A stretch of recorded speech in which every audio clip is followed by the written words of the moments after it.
30th June is a very important day for all central government employees, because by this day they need to decide whether they want to stay in NPS or switch to the UPS, Unified Pension Scheme, which is the new scheme launched by the government on 1st April 2025. So many people are confused about whether they should stay in NPS or move to UPS. Here is a disclaimer: this video is for educational awareness only and not official advice. Please consult a certified financial expert before making any pension decisions. All views are personal and based on public data as on June 2025. Earlier, there used to be OPS, the old pension scheme. From there, NPS, National Pension System, was introduced, which was implemented in 2004. Later in 2009, it was open to the general public, including the private sector. Earlier, it was only for government employees. Now, UPS has been launched on 1st April 2025 and it is only available to central government employees. The interesting point is that out of approximately 27 lakh central government employees, only about 10,000 have opted into UPS so far. So the government is pushing hard with presentations encouraging people to join UPS. I received many requests from people asking me to do a video on NPS and UPS. Many central government employees have personally asked me about my perspective on it. So I decided to make a detailed video to help everyone understand what should be done. I have divided this video into 3 sections. What is the difference between NPS and UPS? Actual calculations will be shown on screen. Which scheme is suitable for which kind of person, because both are good schemes, but which one suits you depends on your nature. In finance, there is no right or wrong answer.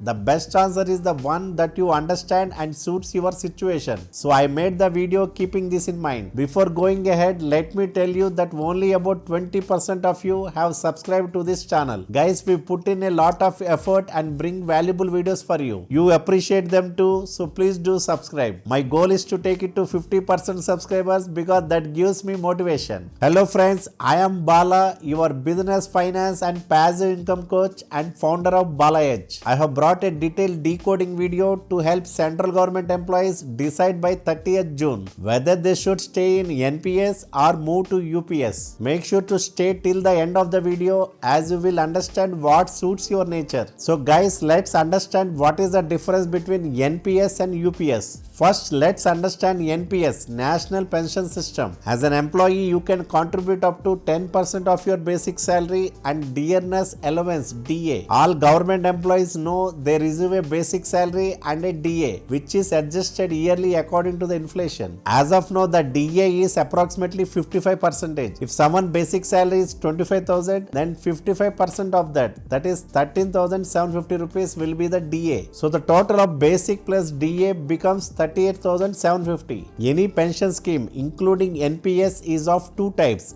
defined contribution plan, defined benefit plan. If we look at NPS, it falls under defined contribution plan. What does that mean? It means the amount you contribute is defined or fixed, but the benefit or final outcome is not guaranteed. In NPS, the money you invest goes into the market, either into bonds or equity, and the returns you will get depends on how the market performs. You may get 10%, 9% or even 12 to 15% if the market performs well. On the other hand, UPS is a mix of defined contribution and defined benefit. Let's come back to NPS. Here you contribute 10% of your basic plus DA and the government contributes 14%. So the total investment in NPS becomes 24% of your basic plus DA. In UPS, the contribution by the employee remains 10%, but the government contributes 18.5%. So the total becomes 28.5%. Now let's understand UPS. It is a hybrid of defined contribution and defined benefit. You know your contribution amount, and at the end of the day, you will also know what benefit you will receive. In NPS, the money you invest builds a corpus over the years. When you retire at age 60, up to 60% of the corpus can be withdrawn as a lump sum, and the amount is completely tax-free. The remaining 40% must be used to purchase an annuity plan which gives you monthly pension. The exact pension amount is not fixed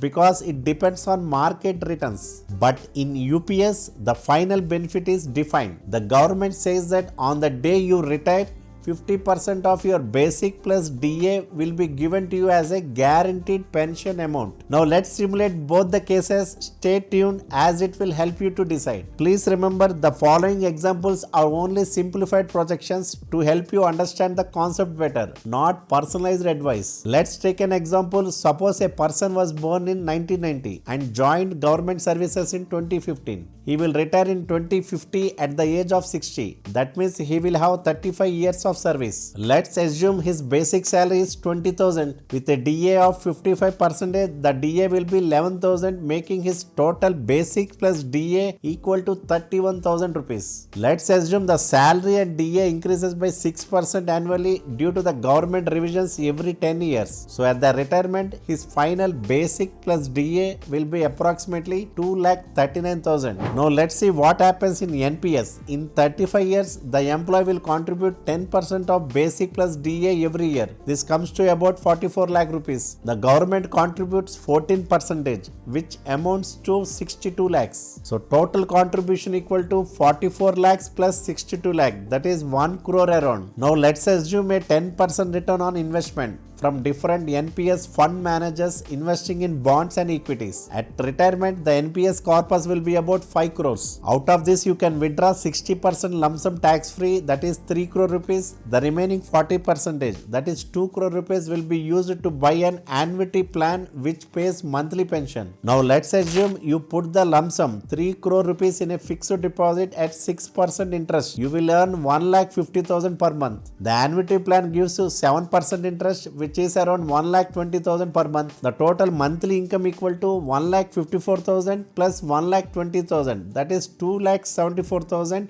monthly pension. Now let's compare with UPS. Employees contribution same 44.3 lakhs. Government's contribution at 18.5%, that is 82 lakhs approximately. But lump sum benefit in UPS is calculated differently. If you have completed more than 10 years of service, you get 1/10 of your final basic plus DA multiplied by 2 times of your service duration. In this case, 1/10 of 2.38 lakh equal to 23,812. Duration 35 years into 2, that is 70. So lump sum equal to 23,812 into 70, that is 16.67 lakh. Now put this in FD at 6%. Monthly income approximately 8,339. In UPS, you get 50% of final basic plus DA as a guaranteed pension. That is 50% of your 2.38 lakh equal to 1.19 lakh per month. So total monthly income equal to 1.19 lakh pension plus 8,339 FD interest, that is 1.27 lakh per month. By comparing, NPS gives you 2.74 lakh per month, whereas UPS gives you 1.27 lakh per month. Even if NPS returns drops from 10% to 8%, still it gives better returns. Also, if the person started with a low salary, example 12,000 basic, then also NPS returns are better. So far it seems NPS is better, but let's now see the pros and cons of both the schemes. Pros of NPS.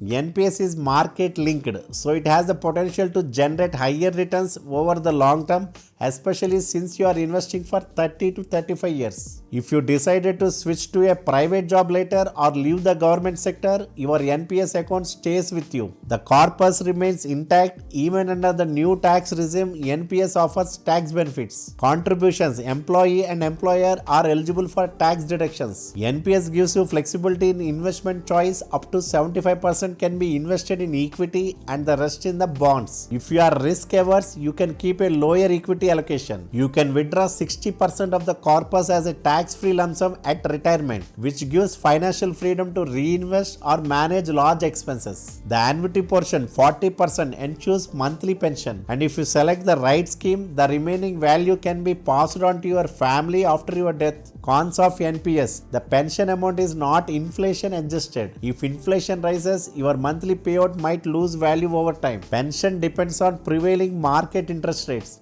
If interest rate drop, your monthly income might reduce. There is always a market risk. If the market does not perform well over the years, the corpus growth can be lower. After your death, no pension continues to your spouse unless specifically selected. Only the corpus may be returned, not the monthly benefit. Now coming to pros of UPS. Guaranteed pension. 50% of your last basic plus DA is assured monthly, inflation adjusted. Since DA keeps increasing with inflation, your pension also increases proportionally. After your death, your spouse receives 60% of your pension as a family pension until her lifetime. Even if your pension calculation comes to less than 10,000 per month, you will still get at least 10,000 per month as a minimum guarantee. Now coming to cons of UPS. Tax benefits under UPS are not clearly defined, unlike NPS. If you switch jobs within the 10 years or leave the government sector, all the money contributed by you and the government is forfeited. Equity exposure is limited to maximum 50%, unlike NPS, which allows up to 75%. Lump sum amount received at the retirement is very low compared to NPS, making it hard to manage large post-retirement expenses. From our latest scenario, the NPS gives 2.74 lakh per month, while UPS gives 1.27 lakh per month. Even in low salary or low return situations, NPS will show better outcomes than UPS in most cases. In the next, let's discuss who should choose NPS and who should go for UPS. Who should choose NPS?